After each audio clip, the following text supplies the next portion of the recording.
DJI sent me their Osmo Action 5 Pro, and after pushing it to the limit for a few weeks, I've realized that there's one thing DJI has been doing right, that is letting it catch up and now surpass its competition, GoPro. And trust me, by the end of this video, you're gonna see why.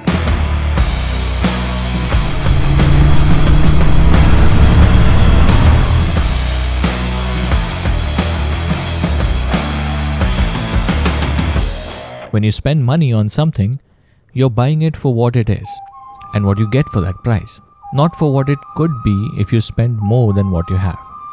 For example, if you have a budget of 10 lakhs, you can either buy the top variant of a car that costs exactly 10 lakh rupees, or the base variant of a different car that starts from 10 lakh rupees. If you pick car A's top variant, you're buying it for the best car the brand makes at that price.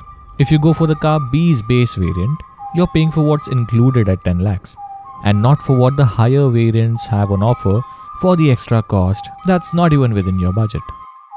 The launch of the DJI Osmo Action 5 Pro was followed by a very lukewarm reception of the well-known industry pioneer, the GOPRO Hero 13 Black.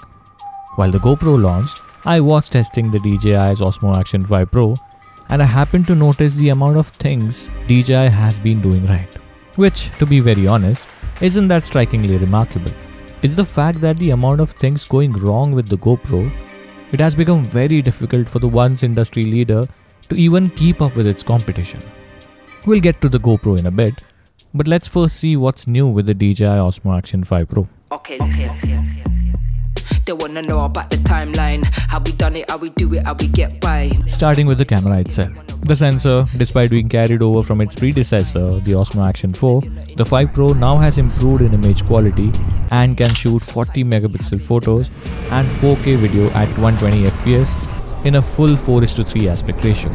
The video quality, which was great to begin with a 10-bit D-Log M color profile in the Osmo Action 4, now shoots with much better dynamic range compared to earlier, thanks to the 13.5 stops of dynamic range, which also translates very well into better low-light performance. And this improved camera quality is extracted from the upgraded and faster 4nm chip, which gives better performance and optimized power consumption.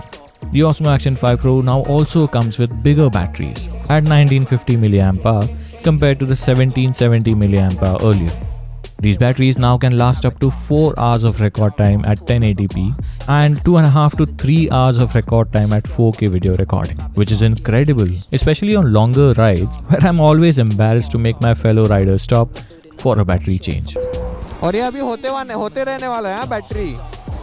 You will have to deal with it. Trust me, it pisses them off.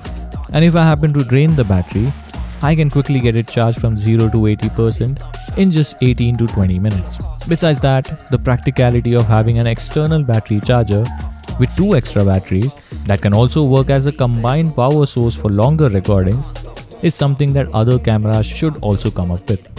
Another very practical feature is the addition of 48 GB of built-in storage. I genuinely was surprised to see this on the camera first and then thought to myself, how did I even not think I needed this on my camera? I can recall hundreds of moments I had to let go of to record just because I had run out of storage on my SD card. And that happens often. Getting a spare SD card is always a smart thing to do on longer rides. But having built-in 48 gigs of storage acts as a good emergency reserve in situations like that. It's these practical and handy little features that make the user experience so much better. Now, let's come back to our big brother, the GoPro Hero 13 Black. With the world loosely referring to an entire category of cameras with the name of one brand, GoPro है? कौन सी company का है? one would understand how prominent GoPro has been in the action camera space. GoPro has had a monopoly for years, but now in a way seems to have turned complacent with its pace and innovation. Using essentially the same chipset over the last 4 years, GoPro has gone on adding performance-heavy features, taking a toll on its processing power, stability, and battery consumption. Whereas DJI has not only thrown the latest and advanced features, but also has been improving their camera's fundamentals for better performance and optimized power consumption. And now, with newer players in the market, being on cruise control isn't helping GoPro anymore. This was evident last year too. DJI did swiftly catch up to GoPro's quality with additional reliability and convenience of use. And this year, with the Osmo Action 5 Pro, DJI has clearly surpassed GoPro in terms of quality. Be it the dynamic range, low light performance, form factor, battery consumption, software, and a whole host of advanced features. By providing the best possible camera for the price, getting the fundamentals right, the hardware right, the performance right, the biggest advantage DJI has over GoPro, or in other words, the biggest problem with GoPro is that it is trying to do too many big things with too little thought. Let me explain. With a whole host of mods and lenses to experiment with, GoPro is offering just the base camera in the box at $399, which, by the way, is more expensive than the DJI. GoPro is selling all the accessories separately, leaving the amazing video output showcased in the promo videos to the customer's imagination. The ultra-wide lens, the macro lens, the anamorphic lens, the ND filters, the magnetic charging door, and even the protective case is sold separately as an accessory. And when you compare apples with apples, at the same video and resolution settings, you get a slightly underexposed, weirdly distorted video that falls apart in low light, coming from a camera that heats up fast, eats up battery faster, and weighs heavier. And for it to sell this year, all GoPro could do is sell all the accessories that actually make a difference separately at a cost that, when combined, costs more than the camera itself. Which basically means that GoPro could have literally launched just the accessories and called it a tough day at work. Why even sell the camera? Don't get me wrong, I'm not hating on GoPro. Well, it looks like I do, but there are a lot of positives too. GoPro has adopted a few practical features, like the camera turn-off delay that I first saw in DJI, and the magnetic mounts too, which, again, in classic GoPro style, is sold separately as an expensive accessory. This kind of a mount comes with the DJI in the box, free of cost. But besides that, the GoPro now has a lot better stability, battery life, and better heat management compared to the Hero 12. But these improvements weren't even acknowledged in the product reveal. When GoPro themselves don't consider these updates significant enough to advertise and decides to market accessories sold separately as the main focus, the disconnect between GoPro and their actual customer is stark.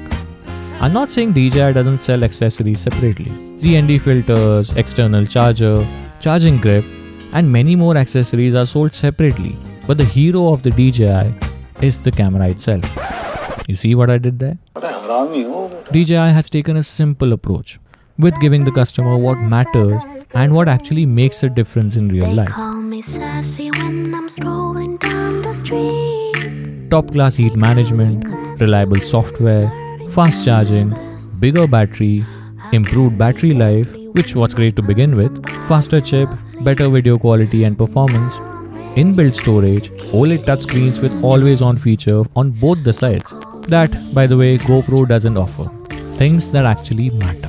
What GoPro offers better is a sharper video resolution at 5.3K with better log color profile compared to the DJI.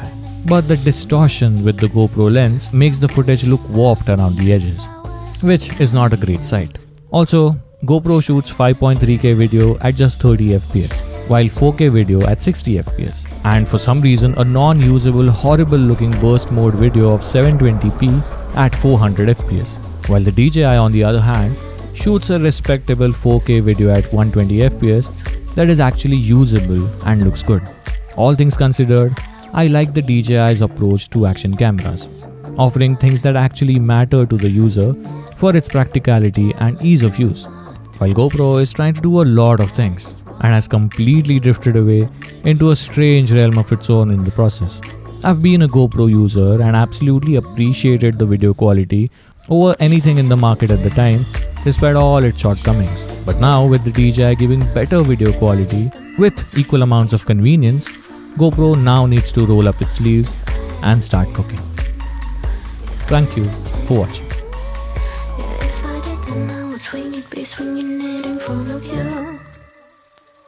Bonus.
God camera है। ओ भाई हम देखो। हाँ चला एक ना जंगल से photo खींच रहा।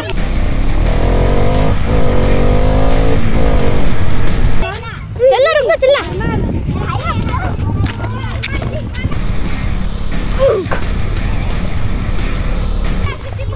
सीधी है। बाइक वालेचा पडला जात होता ना तेचा अपना ही है। There is no way to find out. पागल है क्या तू? सब रिकॉर्ड हो रहा है इसमें। ये फेंकुंडा का रुक जा रुक। Thank God. कहाँ गिरा ये? कब गिरा? कब गिरा? हाँ क्या? अच्छा वो आपने देख लिया। वाह। Oh good. I was scared, dude. This is going to be an entertaining watch.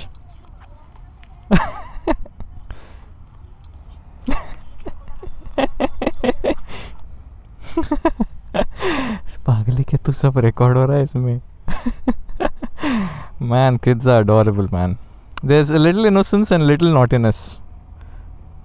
They're adorable, and it's properly intact. Luckily, just a little scuff marks here and there, and that's it. I'm good to go. Wow.